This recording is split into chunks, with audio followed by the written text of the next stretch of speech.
Comment bien manger? C'est globalement la question qu'on se pose 3 fois par jour, 7 jours par semaine, 52 semaines par an. Et on est perdu. Parce que tout le monde a sa propre définition et même souvent son mot à dire. Bien manger pour sa santé, pour préserver son environnement, pour respecter une démarche éthique ou même encore pour le bien-être animal. Pas étonnant qu'on puisse être perdu au moment de faire ses courses. Nutstalk, c'est le podcast du collectif Innes We Trust qui accueille des agriculteurs, des éleveurs, des sportifs, des experts de la santé et des marques engagées afin de partager leurs meilleurs conseils sur l'alimentation et leur vision de ce qu'est le bien manger. Moi, c'est Mehdi. Chaque semaine, j'accueille mes invités pour vous proposer des discussions brutes et incisives autour des manières de produire, transformer, soigner ou consommer, nous permettant de vivre pleinement chaque instant. Et ce, le plus longtemps possible. Bonne écoute!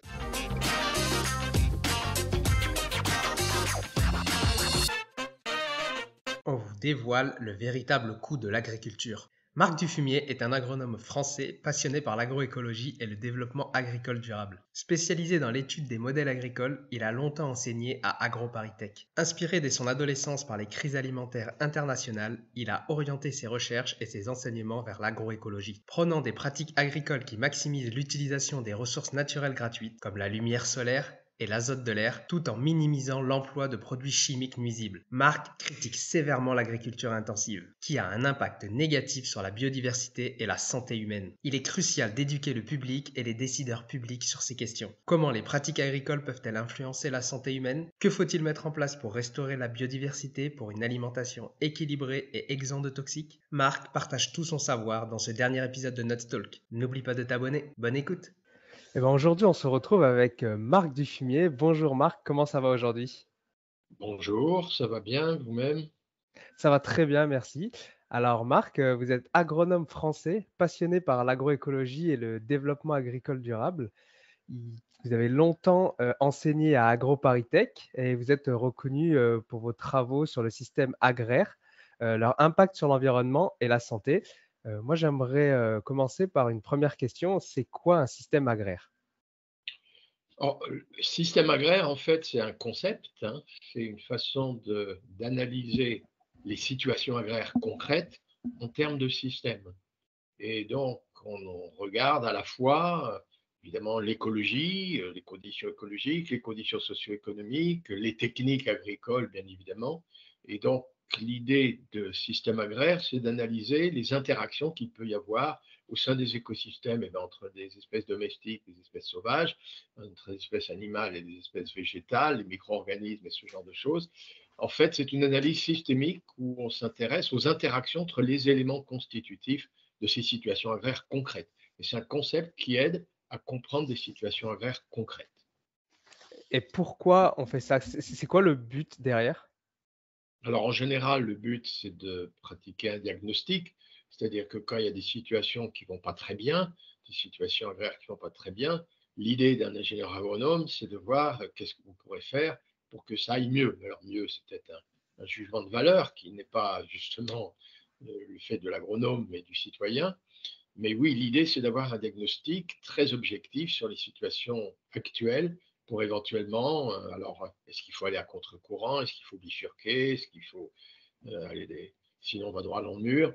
Tout dépend du diagnostic. Voilà. Mais l'idée, c'est quand même d'avoir déjà une bonne analyse de la situation concrète avant de proposer des interventions. Qu'est-ce qui vous a Et si- attiré? mais ces interventions peuvent être techniques comme elles peuvent être socio-économiques ou autres. Voilà. D'accord. Qu'est-ce qui vous a attiré sur le sujet de l'alimentation? Pourquoi avoir consacré toutes ces années à la recherche et à ces situations dans l'agronomie? Alors, pour être très clair, quand j'ai choisi de faire des études d'agronomie, je n'étais pas d'une modestie exemplaire, je voulais mettre fin à la faim. C'est-à-dire que j'ai des souvenirs qu'au lycée, à l'époque, donc il y avait des famines en Inde, hein, et l'aide alimentaire ne parvenait pas aux gens qui souffraient de la faim parce que les infrastructures portuaires ne suffisaient pas. Un professeur de géographie, j'ai le souvenir, tous les élèves avaient suggéré d'apporter une boîte de lait concentré Nestlé pour soulager la faim. Alors, c'était de la charité, mais du coup, ils nous avaient fait un cours sur l'Inde, d'une part, et sur la faim et la malnutrition dans le monde. Et c'est à ce moment-là que j'ai opté pour faire des études d'agronomie. Et puis, j'ai eu ensuite la chance, j'allais dire, en faisant des études d'agronomie à ce qui s'appelait à l'époque Institut national agronomique de Paris, d'avoir René Dumont comme professeur. René Dumont étant un agronome tiers-mondiste, qui a été longtemps productiviste, qui est devenu écologiste, et même candidat aux élections présidentielles de 1974. Et pour vous, donc dans le domaine de l'alimentation, on va rester sur ce sujet-là. Euh, Aujourd'hui, il y a plusieurs définitions, on va dire, du bien manger, mais votre définition à vous du bien manger, ce serait quoi? Alors, c'est évidemment ne pas avoir faim et ne pas souffrir de carences nutritionnelles. C'est donc en premier lieu une alimentation équilibrée. Hein. Il faut de l'énergie, des kilocalories, il faut des protéines, il faut des vitamines, il faut des minéraux, il faut des fibres, il nous faut des antioxydants. Et je crois qu'effectivement tous les diététiciens reconnaissent que la première chose, effectivement, c'est cette alimentation équilibrée, sans carence, sans excès, bien évidemment, les excès en sucre, les excès en sel, les excès en acides gras saturés, et puis, m'a-t-on dit, l'alcool, s'il vous plaît, avec modération. Mais voilà, donc c'est déjà la première des choses. Mais ensuite, effectivement, il faut que chacun des ingrédients qu'on trouvera dans notre alimentation, le bien manger, eh ben, c'est d'avoir des ingrédients qui sont sans produits toxiques, sans produits cancérigènes et autres.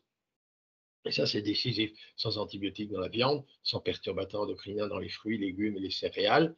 Donc oui, il y a aussi la préoccupation de sa qualité de ces ingrédients. Et là, ça a beaucoup à voir, effectivement, avec les conditions de production et donc avec l'agriculture. Absolument. C'est très intéressant. Vous avez parlé de ne pas avoir faim. J'ai l'impression que, alors, on va parler un peu plus des Européens et effectivement pas des personnes qui, eux, on va dire en Afrique ou ce genre de personnes qui ont la famine et qui ont faim. On va plutôt parler des pays un peu développés. J'ai l'impression qu'on a tout le temps faim et qu'on mange tout le temps. Est-ce qu'on mange trop du coup? Alors, la question, d'abord, moi, j'ai travaillé effectivement, on travaille beaucoup dans les pays du tiers-monde, hein, du Sud, en question, mais disons que la faim, si on doit la définir, c'est ne pas ingérer au quotidien les 2200 kilocalories. C'est-à-dire que quand on ingère moins de 2200 kilocalories par jour, eh bien, le ventre tenaille, donc là, on a vraiment faim, ça c'est la vraie faim, hein, objective, et on n'ingère pas la quantité d'énergie suffisante pour ensuite penser cette énergie au travail, dans les déplacements et les battements du cœur. Alors évidemment, maintenant, il y a des gens qui disent avoir faim, qui sont peut-être des questions d'addiction. Et dans le pays, en France, où on avait coutume de prendre trois repas, un petit déjeuner, un dîner, et bien effectivement, il n'est pas impossible qu'un nombre croissant, on dit souvent de jeunes, hein, pour être très clair, commence à grignoter un petit peu tout le temps, comme à l'américaine, un petit peu tout le temps dans la journée. Et donc, il y a un peu cette addiction au grignotage. Et les gens disent, bah, je fais ça parce que j'ai faim. En fait, il est plutôt recommandé d'avoir des repas alors, stables, hein, mais voilà, il y a une faim réelle et il y a une faim ressentie. Et c'est vrai que chez beaucoup, la faim ressentie, c'est grignoter. Et grignoter, souvent, bah, c'est parfois des chips, c'est parfois des éléments sucrés, ce genre de choses. Et on atteint effectivement en France un degré de surpoids, d'obésité qui devient un peu inquiétant. Et c'est un déséquilibre, en fait, dans l'alimentation, un excès de sucre et d'acides gras saturés et un manque de protéines. C'est vrai que le grignotage, en fait, il peut y avoir tellement enfin, on peut grignoter parce qu'on est stressé, parce qu'on n'a pas assez dormi, parce qu'on s'ennuie. En fait, il y a tellement de facteurs qui fait que on a faim, mais en fait, c'est pas qu'on a faim. Des fois, c'est vraiment juste autre chose à côté. Et en fait, on va se tourner vers la nourriture parce que c'est la chose peut-être la plus simple ou la chose qu'on a le plus à portée de main. Oui, il ne faut pas exclure qu'on ait été, certains d'entre nous, éduqués très jeunes, hein, à manger des pop-corn, à manger des choses. Donc c'est riche en énergie, certes, mais justement, ça peut amener au surpoids et à l'obésité, ou à des bars, ou des barres chocolatées riches en huile de palme, et ce genre de choses. Oui, oui, il suffit de regarder dans la grande et moyenne distribution, les grandes surfaces, ben, on voit qu'avant de passer à la caisse, ben, on voit ce qui nous est exposé pour que les gamins voient ça et aient envie de manger, commencent même à crier. Et il faudrait même que la durée d'attente à laquelle soit telle que la maman cède et donne donc ses nourritures à ses enfants. C'est une éducation au goût qui nous est un peu imposée par la grande et la moyenne distribution. C'est vrai que tous ces produits ne sont vraiment pas de qualité, mais finalement, grignoter, est-ce que c'est mauvais de grignoter dans la journée? Ou si on mange, on va dire, on va parler plus de collation, une collation équilibrée, est-ce que finalement, il n'y a pas de souci sur la santé ou sur le corps? Oui, mon métier, c'est agronome, hein, ce n'est pas diététicien, mais je crois quand même pouvoir confirmer que oui, il est préférable de prendre trois repas, trois collations par jour, plutôt que de grignoter tout au fil de la journée. Ouais. Est-ce que vous pouvez expliquer, du coup, on va passer, du côté, agroécologie, en quoi, ça consiste et en quoi elle diffère de l'industrie, traditionnelle? Alors, l'agroécologie, il faut prendre ça comme une source d'inspiration. Ce n'est pas un paquet technique hein, qui serait opposable ou comparable à l'agriculture biologique, à l'agriculture de conservation, à l'agroforesterie, à la permaculture, à l'agriculture régénératrice, etc., etc., etc.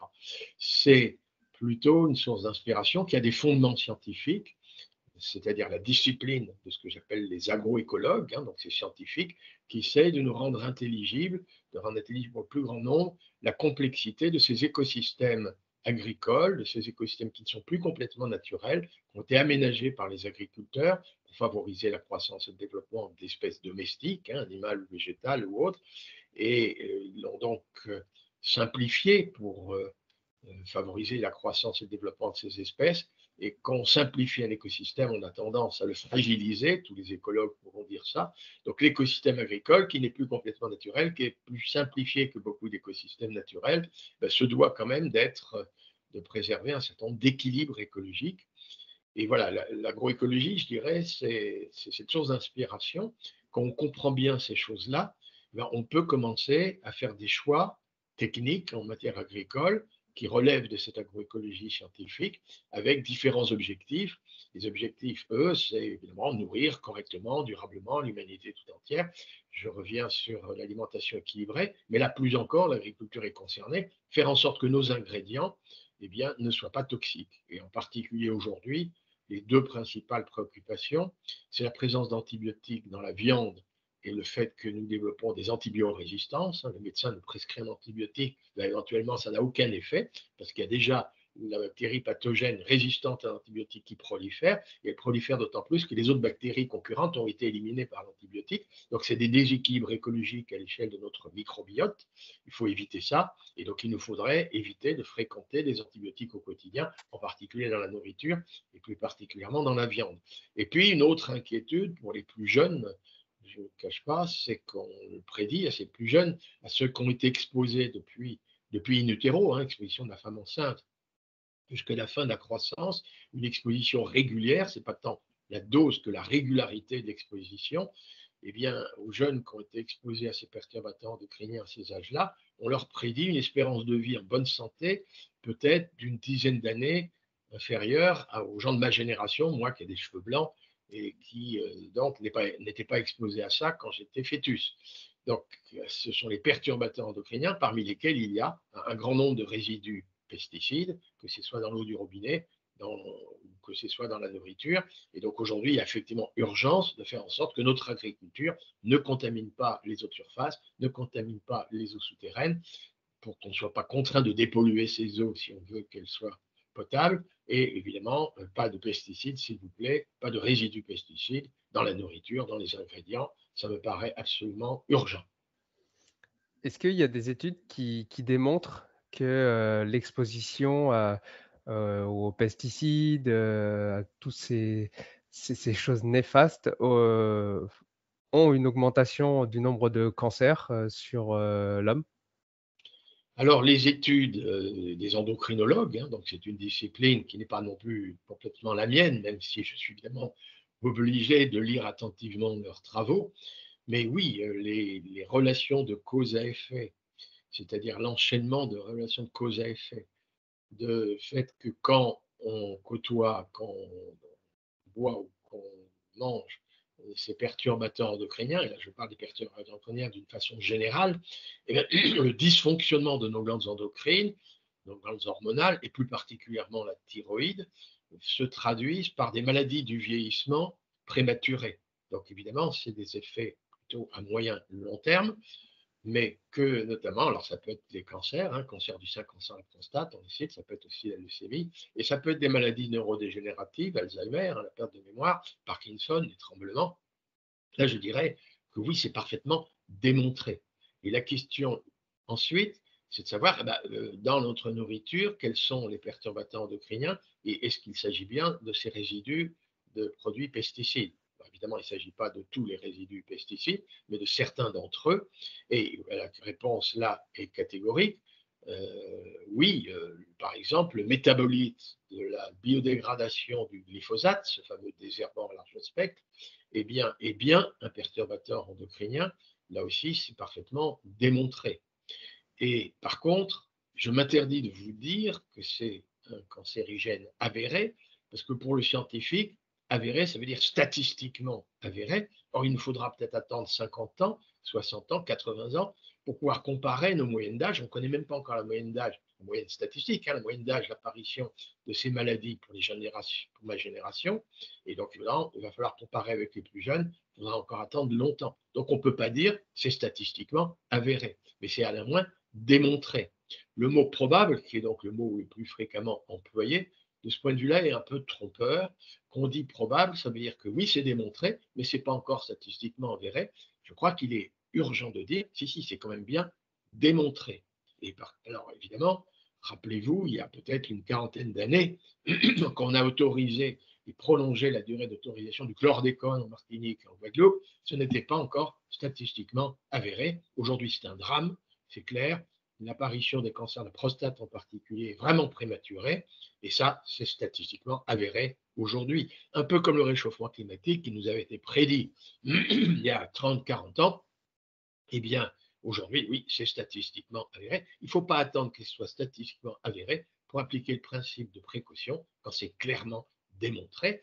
Et vous savez, toutes les sciences progressent comme ça. Le boson de Higgs, on a dépensé des millions pour l'accélérateur de particules, et ça n'a été avéré que bien après que ça a été démontré, mais même plusieurs décennies après. Donc oui, la science progresse, on démontre, on modélise, c'est-à-dire qu'on peut avoir des modèles prédictifs de combien le réchauffement climatique, de combien d'années éventuellement vont apparaître les cancers prématurément.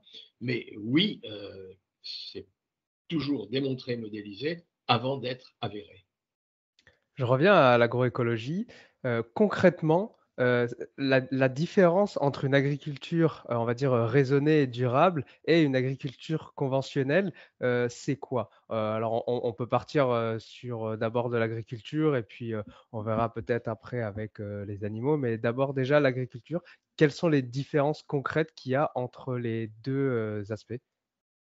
Alors, je dirais que les agricultures qui relèvent de l'agroécologie, avec des objectifs, par exemple, mettre fin à la faim et à la malnutrition, l'idée aujourd'hui, c'est effectivement que les ingrédients doivent donc soit indemnes de tous ces résidus pesticides et pas d'antibiotiques dans la viande, eh bien, c'est de faire éventuellement un usage, attention, je vais employer le mot intensif, un usage intensif à l'hectare ce qui ne nous coûte rien de ce qui est gratuit parmi les ressources naturelles. Alors évidemment, on a besoin d'énergie, je disais tout à l'heure. D'où vient l'énergie qu'on trouve dans notre alimentation? Ça vient d'énergie solaire. Il n'est pas annoncé de pénurie d'énergie solaire avant des milliards d'années. Donc l'idée de faire un usage intensif à l'hectare de cette ressource naturelle renouvelable et gratuite est loin d'être idiote. Donc on s'inspire de l'agroécologie pour essayer de dire, on va essayer de faire en sorte que plus un seul rayon du soleil ne tombe à terre, que tous les rayons du soleil tombent sur des feuilles vertes et la plante capable à ce moment-là de pratiquer ce qu'on appelle la photosynthèse, convertir l'énergie solaire en énergie alimentaire. On appelle ça photosynthèse. Mais évidemment, en faire un usage intensif, ça veut dire plus un seul rayon du soleil ne doit tomber à terre, tous les rayons du soleil doivent tomber sur des feuilles vertes, c'est-à-dire une couverture végétale la plus totale et la plus permanente possible. Donc, ça veut dire association de culture. Au blé, on va associer des lentillons. Les rayons du soleil qui ne seront pas tombés sur le blé vont tomber sur les feuilles de lentillons ou la févrole, qu'importe. Mais association de culture. Au même moment, plusieurs cultures associées, une à port érigé, d'autres houleux, d'autres volubiles, d'une plante rampante. Évidemment, dans les pays du Sud, du tiers-monde, c'est davantage pratiqué parce que c'est une agriculture manuelle. Mais en France, la permaculture, par exemple, est une forme d'agriculture biologique qui relève très largement de l'agroécologie. On fait tout pour qu'il y ait plusieurs espèces végétales sur le même but, et donc on parvient à faire en sorte que tous les rayons du soleil tombent vraiment sur des feuilles vertes. Et dès qu'une plante est récoltée, hop, on en met une autre à la place pour que, évidemment, les rayons du soleil ne tombent pas à terre. Et puis, permanent, c'est-à-dire qu'on veut aussi que la photosynthèse se poursuive en hiver, au printemps, l'été, l'automne. Donc là, c'est des rotations, des successions culturales pour faire le maximum d'usage de cette énergie solaire puisqu'elle nous est donnée gratuitement. Mais c'est vrai que cette énergie, on l'appelle, elle prend la forme de glucides, hein, c'est des molécules carbonées, elle prend la forme de lipides, ce sont des molécules carbonées, et le carbone de ces molécules carbonées, qui la partie énergétique de notre alimentation, nous vient du gaz carbonique. Et alors évidemment, il n'y a pas de pénurie annoncée de gaz carbonique dans les années qui viennent, il y en a beaucoup trop, c'est un gaz à effet de serre, c'est un gaz pléthorique, donc on va faire l'usage intensif de ce gaz carbonique. La plante va intercepter ce gaz carbonique, on prend du carbone pour nous fabriquer des glucides, pour nous fabriquer des lipides, peut-être même de la paille, des racines, qui après récolte vont se décomposer et séquestrer du carbone dans l'humus des sols, c'est plutôt intelligent. Et puis la plante va libérer de l'oxygène, ça n'a jamais fait de mal à nos poumons. Donc allons-y, faisons l'usage intensif de ce gaz carbonique, mais c'est la gestion de l'eau qui devient délicate, parce qu'il faut que le gaz carbonique rentre dans la plante. Le gaz carbonique rentre dans la plante par les petits trous par lesquels elle transpire. Et évidemment, la plante, elle est comme nous, plus il fait chaud, plus il fait sec, plus il est vent, plus elle transpire, mais elle a impérativement besoin d'eau pour transpirer. Nous, il nous faut boire tout de suite de l'eau, sinon on se déshydrate. La plante, elle peut éventuellement, momentanément, résister au stress hydrique. Si elle ne trouve pas assez d'eau à boire dans le sol, elle peut, pour ne pas se déshydrater, arrêter de transpirer. Mais précisément, quand elle arrête de transpirer, elle ferme les orifices par lesquels elle transpire, mais du coup, elle vient de fermer les orifices par lesquels le gaz carbonique pouvait rentrer et l'oxygène ressortir. Donc, vous voyez, un champ de maïs, culture amérindienne, hein, culture tropicale, on sait que sous les tropiques, eh bien, c'est la saison chaude, c'est la saison des pluies. Chez nous, la saison chaude, c'est la saison où il pleut le moins. Ben, si ce maïs manque d'eau à boire dans le sol au mois d'août, ben, effectivement, même si le maïs recouvre la presque totalité de la surface pour intercepter les rayons du soleil, ben, ça ne sert à rien parce que le maïs va arrêter de transpirer, fermer les orifices par lesquels il transpire, c'est-à-dire fermer les orifices par lesquels rentrait le gaz carbonique et sortait l'oxygène, la photosynthèse est terminée. Donc oui, il nous faut impérativement accumuler de l'eau dans le sol pour qu'éventuellement ça soit mis en réserve, pour qu'éventuellement quand intervienne une sécheresse, une canicule, ben, la plante puisse continuer d'avoir accès à de l'eau, continuer de transpirer. Donc c'est bien la gestion de l'eau qui devient délicate. On parle ici de l'eau, la seule eau gratuite, c'est l'eau de pluie, hein. C'est celle-là dont on va faire un usage intensif à l'hectare, parce qu'elle nous est donnée gratuitement, mais on sait, elle va nous être donnée de façon de plus en plus chaotique et aléatoire du fait du dérèglement climatique. Mais l'idée, c'est bien celle-là, c'est que toute l'eau de pluie doit être emmagasinée dans le sol, plus rien ne doit ruisseler. On va mettre des barrières au ruissellement, on va remettre des haies pour empêcher ce ruissellement. C'est même la couverture végétale qui va empêcher le petit filet d'eau de descendre, de prendre du volume, du poids, parce qu'arrêter une première fois par une feuille morte, une deuxième fois par une tige et ce genre de choses, ça va finir par s'infiltrer. Il faut que le sol soit poreux. Autrefois, on m'enseignait le labour. Maintenant, j'enseigne plutôt les techniques culturales simplifiées, un minimum de labour. Le labour peut avoir beaucoup d'inconvénients, hein, éventuellement d'aérer et donc d'oxyder exagérément le carbone de l'humus des sols qui retourne en état de gaz carbonique, de remettre les vers de terre en pleine journée au soleil. Ça, les vers de terre, ils n'apprécient pas du tout.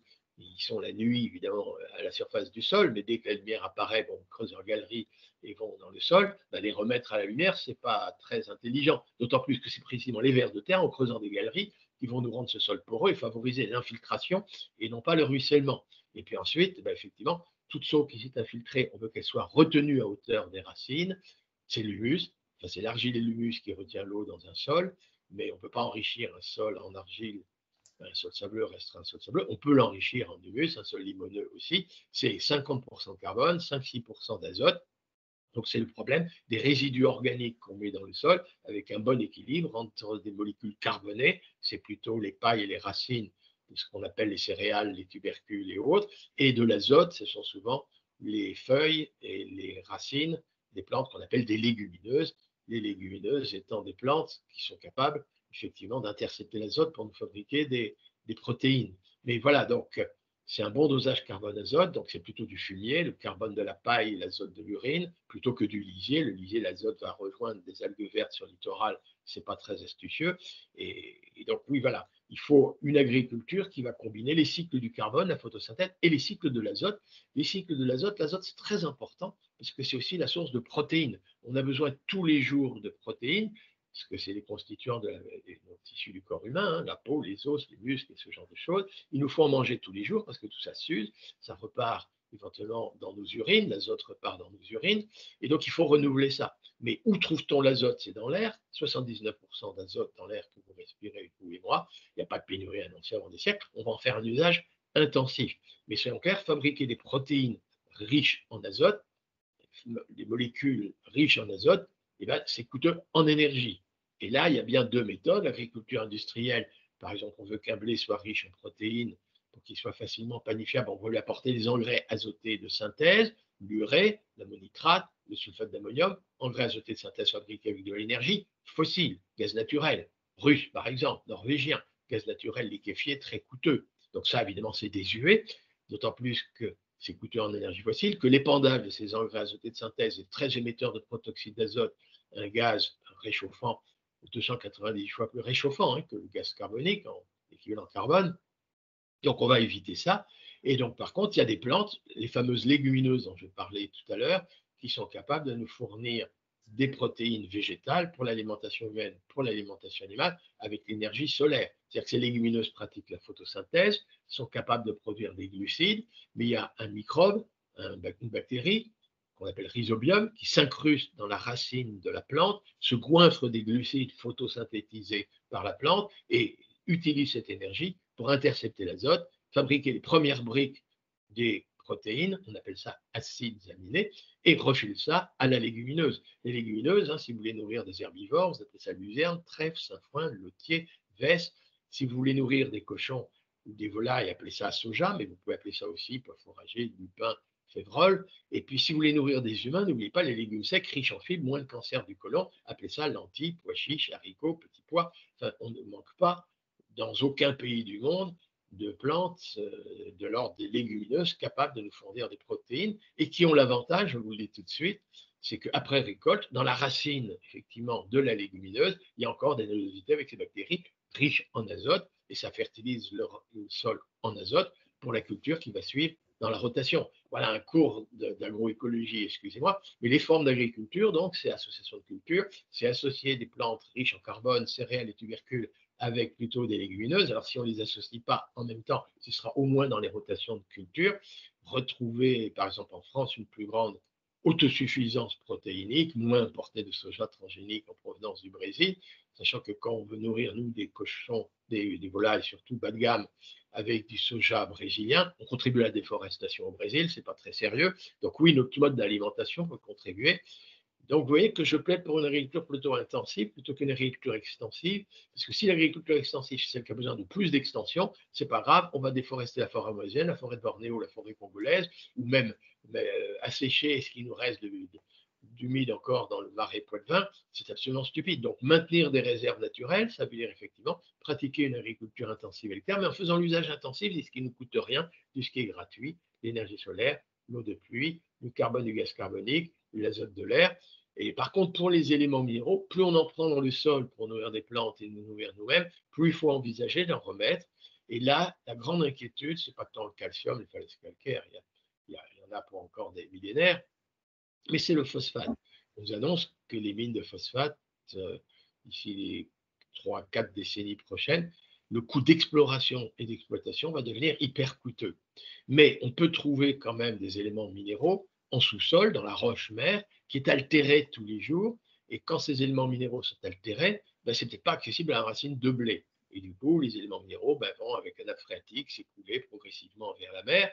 On peut éventuellement les intercepter si on a des arbres avec des racines profondes capables d'avoir le contact avec la roche-mère, le granit, le grès, le schiste, le basalte, le calcaire en sous-sol. Et ces éléments minéraux, on peut les intercepter, ça remonte avec la sève, avec l'arbre, ça va dans les feuilles, la feuille remonte, tombe à terre, ça fertilise la couche arabe. Donc oui, remettre des haies, c'est pas seulement empêcher le ruissellement, c'est pas seulement servir de brise-vent, mais ça peut jouer un rôle fertilisant. Remettre des pommiers dans la prairie, c'est une façon aussi de fertiliser la prairie avec les éléments minéraux puisés par le pommier en profondeur. Donc oui, les agricultures qui relèvent de l'agroécologie, qui s'inspirent de l'agroécologie, vont intégrer, remettre des arbres dans nos systèmes de culture. Ça peut être des bocages, ça peut être des plantes, ça peut être, y compris au nord de Montpellier, ça peut être on peut cultiver sous des noyers, du blé, en tout cas des cultures annuelles. Bref, on appelle ça agroforesterie, culture sous parc arboré, réembocagement, qu'importe les termes. Mais oui, l'idée, c'est bien d'associer plusieurs espèces végétales dans un même espace.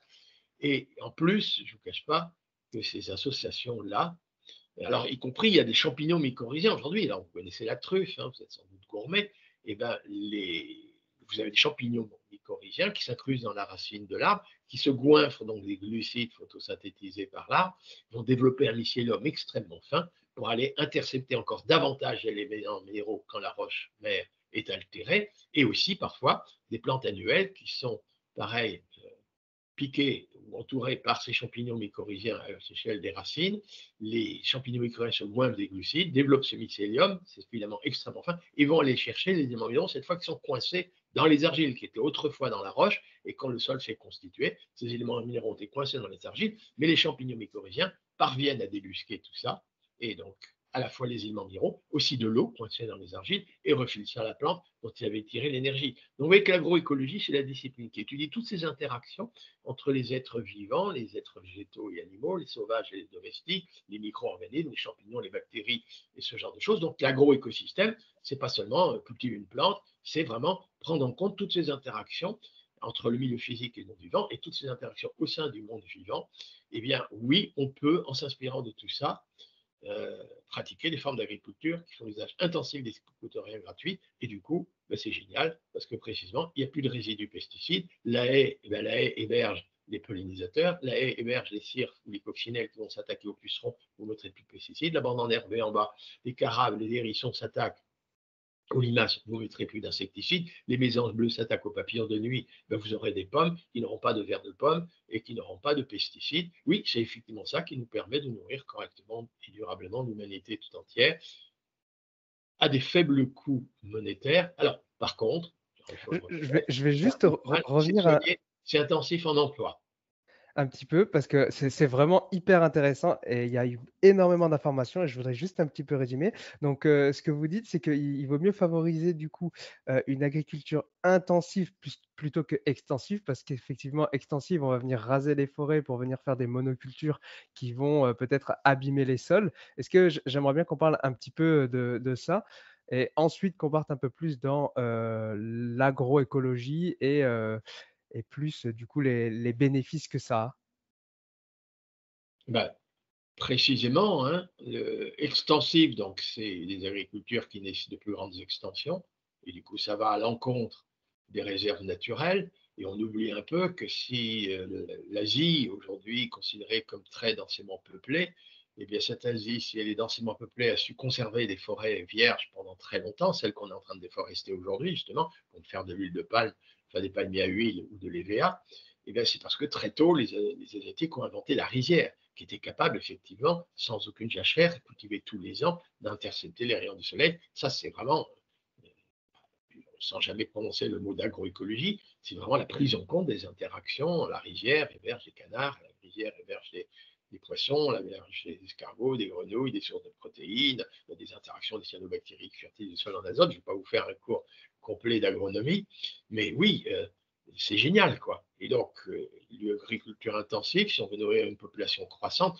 alors n'oublions pas que s'il y a des gens qui ont faim en France, c'est pas qu'on ne produit pas assez de blé, qu'on ne produit pas assez de poudre de lait, c'est parce que les gens sont trop pauvres et fréquentent les restaurants du cœur, la banque alimentaire et ce genre de choses. Donc c'est aussi un problème de revenus, la faim et la malnutrition dans le monde, mais dans certains pays déficitaires, on peut accroître davantage la production. Chez nous, on peut produire éventuellement un peu moins, mais mieux. Oui, l'agriculture intensive, par contre, peut faire éventuellement aucun usage de ces intrants agrotoxiques. Le drame, c'est qu'on a trop facilement qualifié d'agriculture intensive les agriculteurs qui font un usage intensif à l'hectare de ce qui est toxique et de ce qui est coûteux en énergie fossile. Ça, c'est absurde. Mais non, on peut faire une agriculture intensive, agroécologiquement intensive, intensément écologique, en s'inspirant d'agroécologie, absolument. Voilà, et donc, évidemment, les bienfaits de ces formes d'agriculture, on l'a dit, du coup, pas d'emploi d'engrais azotés de synthèse, donc pas d'emploi d'énergie fossile, on est économe en énergie fossile, pas d'emploi d'engrais azotés de synthèse, moindre émission de protoxyde d'azote, on contribue moins au réchauffement climatique.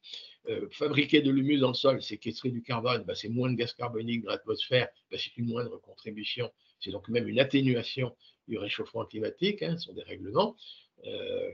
Mettre des légumineuses, effectivement, à la place donc des engrais azotés de synthèse, c'est aussi la luzerne, etc., va héberger une énorme biodiversité, des pollinisateurs, etc., donc moins d'érosion de la biodiversité. Les formes d'agriculture qui s'inspirent de l'agroécologie, effectivement, sont plus respectueuses de la biodiversité, plus respectueuses du climat, plus respectueuses de l'humanité, et moins d'éléments agrotoxiques dans la nourriture, moins d'antibiotiques dans la viande, moins de perturbateurs dans les fruits et légumes. Écoutez, moi, je trouve pas ça idiot. Si tu es perdu et ne sais pas quel produit nutritionnel pour sportif choisir, utilise le ScanNut. C'est un outil gratuit qui analyse et compare plus de 800 produits. Le ScanNut analyse les produits sur 4 catégories qui sont la santé, l'environnement, l'éthique et la nutrition. Alors pour apprendre à mieux consommer en étant conscient de la composition de chaque produit et économiser de l'argent en s'orientant vers des produits réellement utiles et sains, rendez-vous sur eatnutswetrust.fr. Le lien est dans les notes de l'épisode. Et pourquoi aujourd'hui, on a du mal à aller vers, l'agroécologie où ça commence de plus en plus, mais pourquoi, dans les années 50, 60, ils sont pas partis, sur ce modèle-là et ils ont préféré utiliser, tout ce qui est engrais de synthèse et compagnie pour produire, encore plus? Alors, évidemment, on me dit, mais pourquoi, si tout ce que je raconte est vrai, pourquoi on a fait tout le contraire? Parce qu'on a fait vraiment tout le contraire. Alors évidemment, ces formes d'agriculture qui relèvent de l'agroécologie présentent, paraît-il, un énorme défaut, c'est d'être exigeant au travail. C'est soigné, c'est missionné, c'est artisanal. Donc, je oppose bien l'agriculture artisanale à l'agriculture industrielle. C'est artisanal, donc exigeant au travail. Donc, c'est intensif en emploi. C'est loin d'être idiot dans des pays comme le nôtre où on est encore à 7-8% de chômage. Aider à l'installation de jeunes agriculteurs, que ce soit dans le cadre familial ou hors cadre familial, c'est loin d'être idiot. Mais par contre, il faut rémunérer le travail.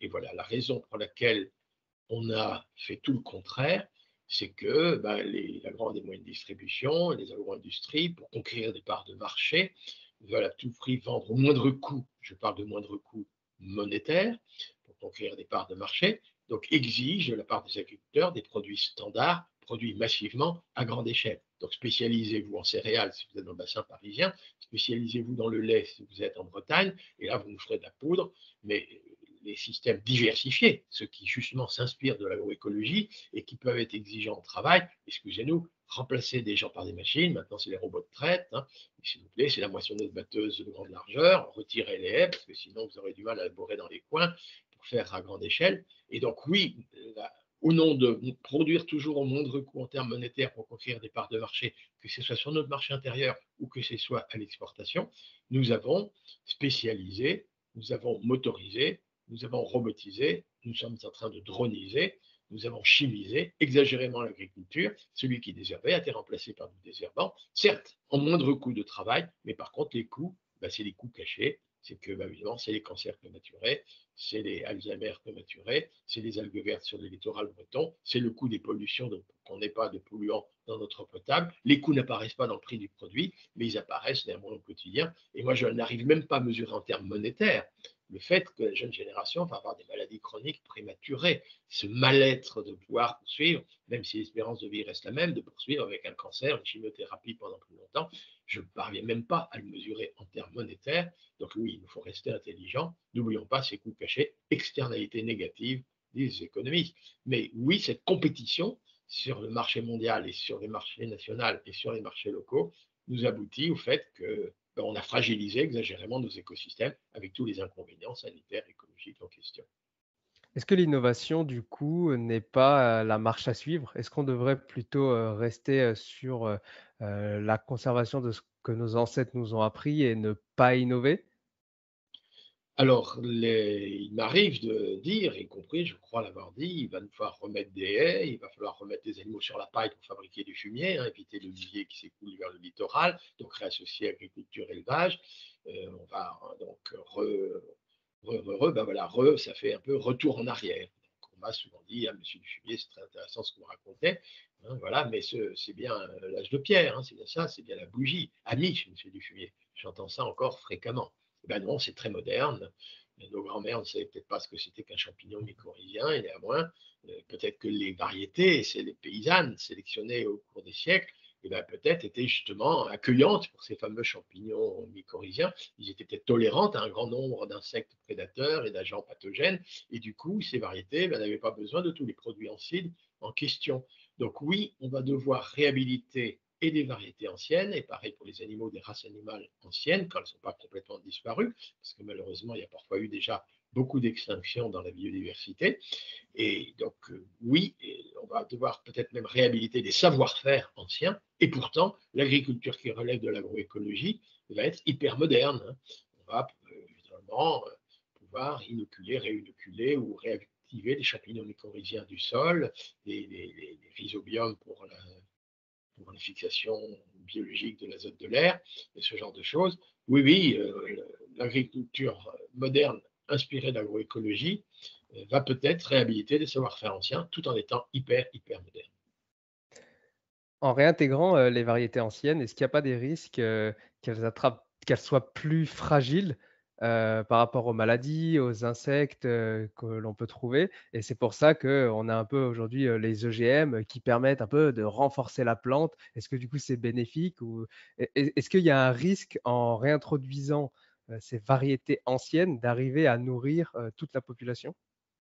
Alors c'est précisément le contraire, hein. Ce sont les variétés dites modernes, avant même les OGM, hein, qui ont été sélectionnées pour un haut potentiel génétique de rendement et qui ont été sélectionnées aussi pour être un peu passe-partout, pour rentabiliser la recherche agronomique. Il fallait que les variétés, évidemment, aient un haut potentiel génétique de rendement, on est bien d'accord, mais pour vite les sélectionner, on les a sélectionnées dans des stations expérimentales, toutes choses égales par ailleurs, parce qu'il fallait, on ne pouvait qualifier une variété d'améliorée, moi je mets des guillemets améliorée, mais on ne pouvait qualifier une variété d'améliorée que si 95% des fois dans la station expérimentale, dans les stations expérimentales, elles avaient donné un rendement supérieur aux autres. Et donc, il ne fallait pas, au moment des expériences, que à tel endroit de la parcelle, il y ait des nématodes qui attaquent la variété au potentiel génétique de rendement, parce qu'elle n'aurait pas donné un rendement amélioré. On n'aurait pas pu prouver que 95% des fois, elle était à haut potentiel, enfin, à haut rendement. Et du coup, il fallait qu'il n'y ait aucune nématode, on a utilisé des nématicides. Aucune chenille, on a utilisé des insecticides. Aucun champignon pathogène, on a utilisé des fongicides. Donc ces variétés à haut potentiel génétique de rendement, sélectionner toutes choses égales par ailleurs, mais du coup, avec zéro insecte, zéro champignon pathogène et ce genre de choses, ont été experts sensibles à d'éventuels champignons pathogènes selon les lieux où on a commencé à les distribuer, à les fournir. Effectivement, elles n'étaient pas adaptées aux conditions locales. Et du coup, effectivement, ces variétés sont capables de donner de très hauts rendements, mais à une seule condition, c'est d'apporter tous ces produits ancides néfastes pour notre santé, néfastes pour la biodiversité. Et par contre, les variétés paysannes qui ont été sélectionnées autrefois, chacun sélectionnant pour l'année d'après les variétés, les variétés pour l'année d'après, mais les choisissait sur les plants, et ils choisissaient évidemment sur les plus beaux plants, les plus beaux épis, et choisissaient les plus beaux grains. Qu'est-ce que ça veut dire, les plus beaux, les plus beaux, les plus beaux? C'est d'abord que la personne qui sélectionnait, c'était les paysans. Comment sélectionnait-il? En fonction des considérations locales, la présence de ravageurs, d'agents pathogènes locaux. Et donc, en faisant ça au cours de plusieurs décennies et siècles, ces variétés paysannes en question étaient tolérantes à la présence de ces insectes ravageurs ou de ces agents pathogènes ou de ces herbes concurrentes, des herbes adventices. Mais du coup, c'est bien ces variétés paysannes qui sont d'emblée plus tolérantes aux conditions locales. Et c'est celles-là qu'il nous faut aujourd'hui éventuellement réhabiliter.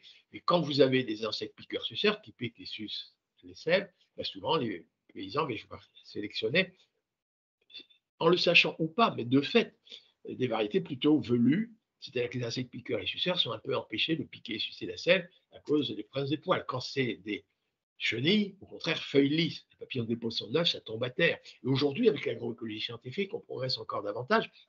On connaît des variétés, parfois d'ailleurs sélectionnées par les paysans depuis des siècles, qui tolèrent la présence simultanée d'insectes piqueurs-suceurs et de chenilles, feuilles lisses. Alors comment se fait-il que les insectes piqueurs-suceurs ne parviennent pas à endommager la plante? C'est parce que quand, alors c'est pas toutes les plantes, soyons clairs, on travaille beaucoup, la science travaille beaucoup sur ces questions-là aujourd'hui, mais certaines plantes, l'insecte piqueur-suceur pique et suce la sève, il y a un gaz volatile qui attaque la coccinelle, et la coccinelle va s'attaquer au puceron piqueur-suceur. Donc oui, c'est des interactions encore au sein des agroécosystèmes où on comprend beaucoup mieux aujourd'hui, mais parfois, par des sélections empiriques anciennes, eh ben, on a sélectionné, nos ancêtres avaient sélectionné des variétés qui avaient ces caractéristiques-là en question. Alors évidemment, aujourd'hui, avec les progrès de la science, on peut poursuivre cette sélection, mais oui, les critères de sélection aujourd'hui, ce n'est pas tant le haut potentiel génétique de rendement maximum, mais avec emploi de pesticides, c'est au contraire les variétés tolérantes, celles par exemple qui accueillent volontiers des champignons mycorhiziens pour aller intercepter les éléments minéraux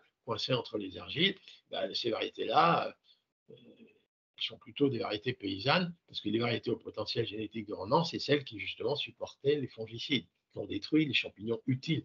On voulait guérir les plantes contre les champignons pathogènes, mais on a détruit les champignons utiles du sol. Ça, c'est les erreurs du passé. Oui, oui, non, aujourd'hui, l'agriculture moderne de demain va devoir réhabiliter le savoir-faire ancien, les variétés anciennes. Rassurez-vous, c'est précisément ça qui va nous éviter des emplois des produits anciens. Vous dites que tout ce qui est glyphosate, tout ça, effectivement, il faut changer ça. Aujourd'hui, c'est encore autorisé et ça a été même encore repoussé, l'autorisation, alors qu'on sait que c'est néfaste, que ce soit pour la biodiversité ou même pour l'homme. Pourquoi aujourd'hui on continue encore à l'utiliser? Est-ce que c'est seulement une histoire d'argent? Alors, il y a évidemment une question d'argent et de lobbying. Hein. Vous comprenez que, pour parler du glyphosate, alors c'est démontré hein, que le métabolite LAMPA AMPA, on dit, est un cancérigène démontré, même si ce n'est pas encore statistiquement avéré.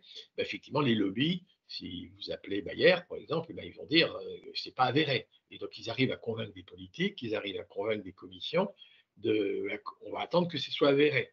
Et on oublie que le chlordécone, ben, aujourd'hui, c'est avéré. Donc, c'est les mêmes arguments d'autrefois. Oui, vous avez des lobbies qui, effectivement, ne supportent pas ce que je viens de vous raconter, quoi, pour être très clair. Et ils sont parfois très puissants auprès des décideurs politiques à tous les niveaux, les élus locaux, nationaux, européens, les négociations internationales à l'échelle de l'OMC. Ils sont capables de défendre des idées fausses. Et le discours de l'agroécologie n'est pas encore très, très audible, entre autres parce que peut-être avez-vous trouvé mes propos un peu compliqués. Mais oui, les scientifiques, néanmoins, se doivent de rendre accessibles au plus grand public les résultats de leurs recherches. Et est-ce qu'on Et peut... autre exemple, c'est les néonicotinoïdes, hein, c'est gravissime. Alors, le néonicotinoïde, c'est un enrobe la semence, le toxique rentre dans la plante et c'est bien la plante qui va s'attaquer au ravageur et non pas le ravageur qui va s'attaquer à la plante. C'est bien la plante qui va tuer le ravageur et non pas le ravageur qui va tuer la plante. Mais on voulait le réautoriser pour la betterave. L'argument, c'était de dire, vous savez que le néonicotinoïde aussi, il déboussole les abeilles. C'est-à-dire que quand l'abeille commence à chercher du pollen, du nectar, eh bien, elle est intoxiquée et ne retourne plus à la ruche. Puis pareil, les pollinisateurs aussi, beaucoup de pollinisateurs se sont déboussolés. Et on a voulu réautoriser ça avec l'idée que la betterave ne fleurit qu'en deuxième année. Comme elle est récoltée en première année, ben, elle ne fleurit jamais.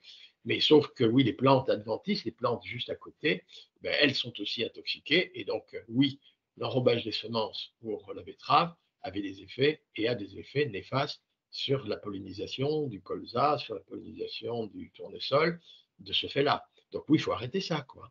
Et c'est toujours des lobbies qui disent, oh ben voilà, la betterave, il faudrait qu'on dise, enfin, c'est de mensonge souvent par omission. Leur argument peut apparaître vrai dans l'intitulé, mais c'est par l'oubli qu'a lieu le mensonge. Oui, oui, malheureusement, il y a des politiques qui écoutent plutôt les lobbies plutôt que les citoyens. Les lobbies aussi, ils ont tendance à dire que ce sera difficile de nourrir toute la population. Avec l'agroécologie, est-ce qu'on peut nourrir durablement 8 milliards, 9 milliards, voire 10 milliards de personnes? Donc la réponse est très clairement oui. Dans les pays du Sud déficitaires, on n'est pas sans solution. Hein, pour produire davantage en faisant l'usage intensif de ce qui ne coûte rien. Hein. Je veux dire, l'agroécologie, quand même, est une belle démonstration. C'est d'une agriculture intensive qui va faire l'usage intensif de ce qui ne coûte rien. Et dans les pays pauvres, il faut faire l'usage intensif de ce qui ne coûte rien. Et chez nous, effectivement, on a beaucoup détruit, dans les pays où l'agriculture industrielle, France comprise, donc, où on a déjà beaucoup détruit, il faut reconstituer du l'humus, il faut ressusciter des abeilles, il faut ressusciter donc, des pollinisateurs et des insectes auxiliaires, les mésanges bleus et ce genre de choses. Oui, il nous faut un certain temps pour réhabiliter la biodiversité et toutes ces interactions issues de l'agroécologie. Mais chez nous, on a des excédents de céréales, on a des excédents de poudre de lait, on a des excédents de poulet bas de gamme, même si on n'a pas beaucoup de poulet. Eh bien, écoutez, oui, produire moins de nos produits bas de gamme, libérer des terrains pour produire davantage de légumineuses, importer moins de soja du Brésil, donc contribuer moins à la déforestation du Brésil, et chez nous remettre des légumineuses qui vont réhabiliter la biodiversité, qui vont permettre de fixer l'azote de l'air dans les sols par la voie biologique et non pas par les engrais azotés de synthèse, nous retrouver une plus grande autosuffisance protéinique, qui est le principal déficit de notre balance commerciale agricole, avec évidemment les poissons, certains fruits et légumes. Mais oui, ce n'est pas franchouillard du tout. C'est tous les pays du monde qui ont intérêt à gérer en circuit court le cycle du carbone, vous avez la photosynthèse, le cycle de l'azote, les légumineuses, le cycle des éléments minéraux avec les champignons mycorhiziens, les arbres et ce genre de choses. Eh bien, oui, produire plus dans les pays déficitaires et produire moins et mieux chez nous. Et nous, on n'est pas obligé d'exporter des céréales pour ruiner les producteurs de mil et de sorgho au Sénégal. Pourquoi ne mangerait-il pas du mil et du sorgho? Pourquoi devrait-il manger comme nous du pain ou du riz? Enfin, je veux dire, soyons respectueux. Donc, ce n'est pas du tout du franchouillardisme que de dire il faut revaloriser les potentiels productifs des terroirs, des territoires en circuit court avec le moins d'énergie fossile et le moins d'agrotoxiques. Ça va de soi. Non, soyez sans crainte, plus de 10 milliards d'habitants. Regardez tous les rayons du soleil qui tombent à terre, enfin. Mais regardez ça. Et l'azote de l'air qui ne sert à rien, 79% d'azote. Enfin, je veux dire, mais donc, par contre, c'est la gestion de l'eau. Oui, la gestion de l'eau. Oui, il faut être très prudent. Ben, c'est l'eau de pluie. Plus rien ne doit ruisseler, si vous voulez. Pas d'inondation dans la vallée. On va tout emmagasiner dans les sols, s'il vous plaît. Et comme vous avez dit, soyez plus respectueux, mais avec les lobbies, tout ça, c'est vrai que c'est pas la première chose à laquelle ils pensent. C'est vraiment d'abord finance et ensuite on verra par la suite le- la population, ce genre de choses. Oui, l'agroécologie est une discipline scientifique et mettre en place des agricultures les plus conformes à l'intérêt général à l'échelle planétaire en s'inspirant de l'agroécologie, c'est une discussion politique, ce sont des décisions politiques. Ce n'est pas forcément la compétition, je dois gagner, je dois écraser mon voisin. Si je suis plus compétitif, et ben, qu'il sait de produire des milliers de sorgho, il n'a qu'à manger du pain comme tout le monde. Oui, c'est pas très respectueux. Quels sont les principaux obstacles à la transition du coup de cette agriculture-là?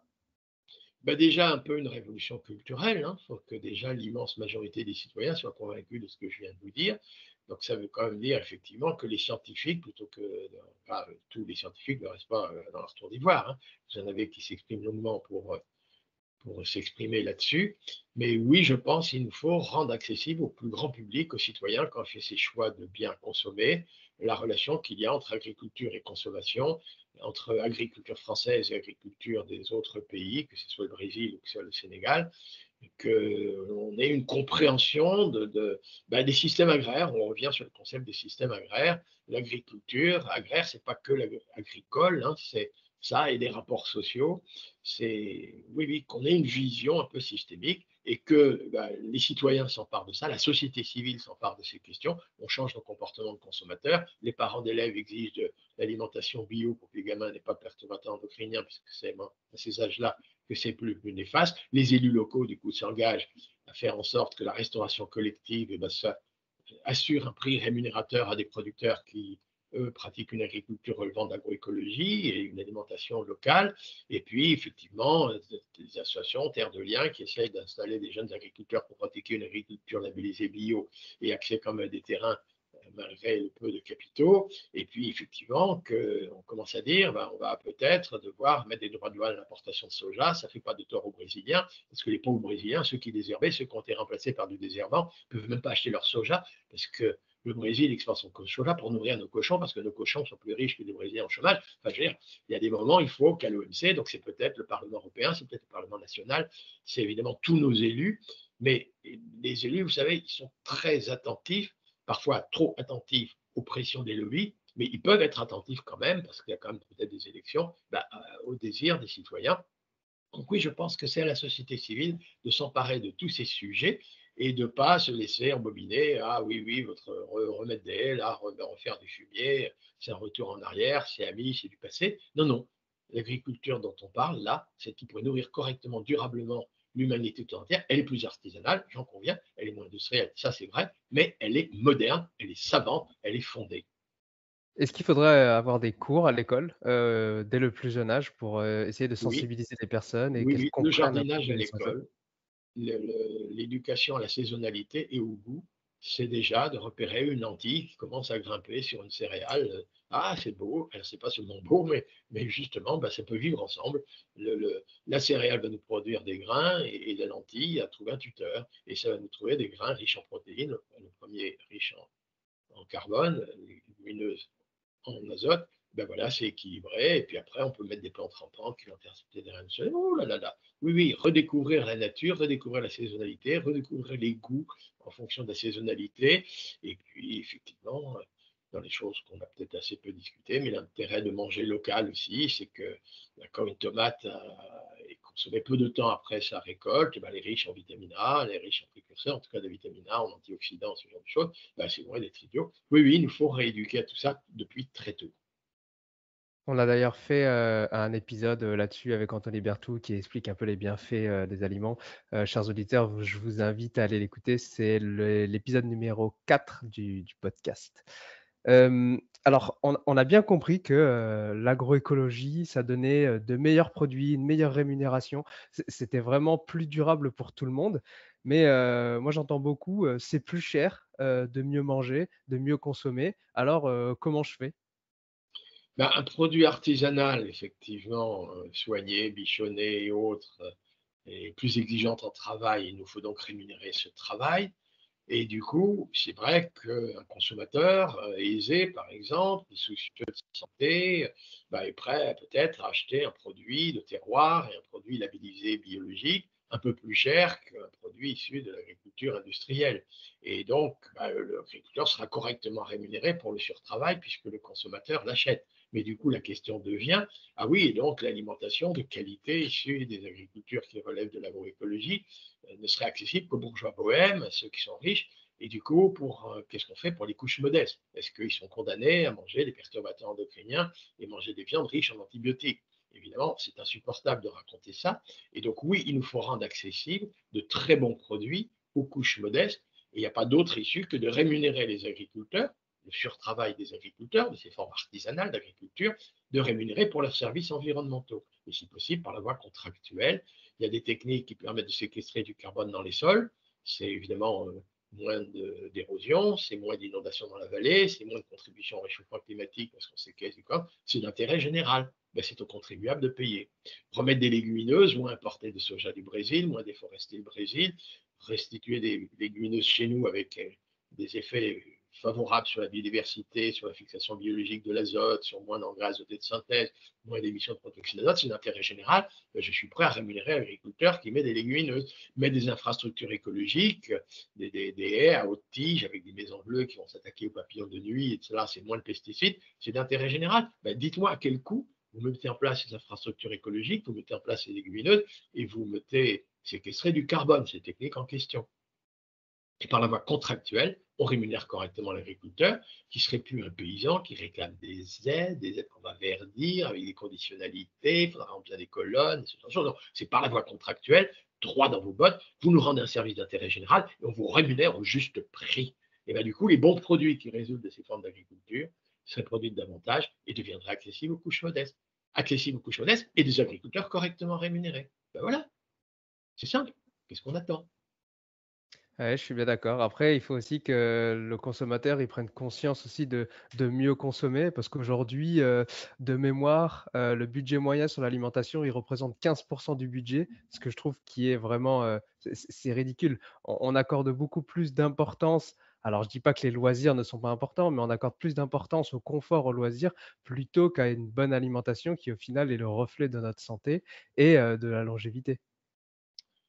Oui, à l'éducation à la santé. C'est vrai que quand on est jeune, bah, la perspective d'avoir un cancer prématuré paraît quand même encore un peu éloignée, même si c'est prématuré. Je pense que quand même, il faut que tout le monde soit instruit sur ces questions-là, hein, et puis la différence entre avérer, démontrer, ce genre de choses, enfin, ne pas se laisser tromper par les lobbies. C'est vrai aussi qu'après, il faudrait arrêter ces effets de mode, il faut changer, je ne sais pas combien de fois de portable, je ne sais pas combien de fois de basket, parce que la mode, c'est telle marque ou telle autre, ce genre de choses. C'est effectivement insupportable. et consacrer davantage de revenus à la qualité sanitaire des aliments, hein. Donc, et là, ça peut être le label, ça peut être des choses de ce genre. Oui, il faut être très attentif à ça, le local aussi, hein, c'est important. Moins de perturbateurs endocriniens, plus antioxydants. Voilà. Donc oui, il y a des questions de mode, d'éducation à la consommation. Alors maintenant, c'est quand même vrai aussi que si la part de la consommation dans le budget des ménages tend à diminuer en pourcentage, c'est parce que le loyer, l'immobilier commence à coûter de plus en plus cher, hein. Mais oui, il y a quand même, mais il y a des couches modestes quand même qui ont des vraies difficultés à s'alimenter avec une alimentation. Donc le paiement des services environnementaux pour que les agriculteurs soient correctement rémunérés, pour que les bons produits soient produits davantage, que l'offre de ces bons produits soit plus importante et que les prix diminuent pour que ça devienne accessible aux couches modestes. Oui, c'est quand même ça aussi très important. Je comprends, super. Pour ceux qui voudraient en apprendre un petit peu plus sur l'agroécologie, quelles ressources vous recommanderiez? Alors, j'ai effectivement un très gros défaut. Je cite d'abord mes ouvrages. Alors, le premier, c'est L'agroécologie peut nous sauver, c'est aux éditions Actes Sud. Un deuxième, c'est De la terre à l'assiette, aux éditions Alary. Et puis, un tout dernier petit ouvrage, pas cher du tout, aux éditions Terre Vivante, c'est La transition agroécologique, qu'est-ce qu'on attend? Et puis, aussi, un petit ouvrage, enfin, les ouvrages de Marc-André Sellos, qui est donc spécialiste lui, des champignons mycorhiziens, L'origine du monde, euh, des livres scientifiques, mais très bons pédagogiquement parlant, accessibles donc au grand public. Après, évidemment, il y a dans les éditions Quae, donc qui sont des éditions communes à plusieurs instituts de recherche, dont l'INRAE. Vous avez des livres qui portent sur l'agroforesterie, qui portent sur les agriculteurs du monde, les changements climatiques, et ce genre de choses. Donc, on ne manque pas d'ouvrages, disons que dans le domaine de l'agronomie. Et puis, sur l'alimentation durable, Christian Rémézy, je ne me souviens plus de la maison d'édition, je pense que c'est l'édition Quae, sur l'alimentation durable. Ancien, donc pareil, émérite, mais de l'INRA, nutritionniste. Je mettrai tous les liens dans les notes de l'épisode pour Oui, qu'on vous puisse trouverez ça accéder facilement. facilement au livre. On arrive tout doucement à la dernière question de l'épisode. C'est quoi votre plaisir coupable alimentaire, votre collation, snack favori? Ça peut être également un plat ou un simple aliment. Oui, ben je dirais, j'ai parlé de la truffe. Ben effectivement, d'abord, j'aime bien, effectivement, les sauces aux champignons, hein, donc, je suis un grand amateur des champignons. Donc, ça peut être du risotto, ça peut être des penne et autres. Et évidemment, dans les champignons, j'en reconnais un, j'en conviens, c'est la truffe. Mais voilà, oui, j'ai mes caprices. Mais au moins, ça a l'avantage, si vous voulez, c'est que ça ne détruit pas ma santé. Donc là, au moins, je suis relativement compatible. Je ne suis pas végétarien, donc je ne m'interdis pas le poisson, les viandes, mais pour de multiples raisons, ayant véhiculé dans beaucoup de pays du monde, je me suis adapté à des régimes plus végétariens que ceux quand j'étais gamin et normand, où c'était quand même beaucoup de beurre, les acides gras saturés, ce genre de choses. Mais c'est pas du tout, mes changements alimentaires n'ont pas eu grand-chose à voir en fait avec la question de la qualité, enfin de l'équilibre nutritionnel. Ça m'est venu par, par l'éducation à différents régimes alimentaires en voyageant dans tous les pays du monde. Et c'est vrai qu'aujourd'hui, habitant Montpellier, ben, je suis accoutumé au régime méditerranéen, j'en conviens. Des C'est très légumes secs. intéressant. J'ai un gros défaut, c'est que je sais mal cuisiner les haricots. Et donc, quand je cuisine moi-même les haricots, on me reproche d'émettre des gaz à effet de serre. Désolé de vous dire des choses pareilles.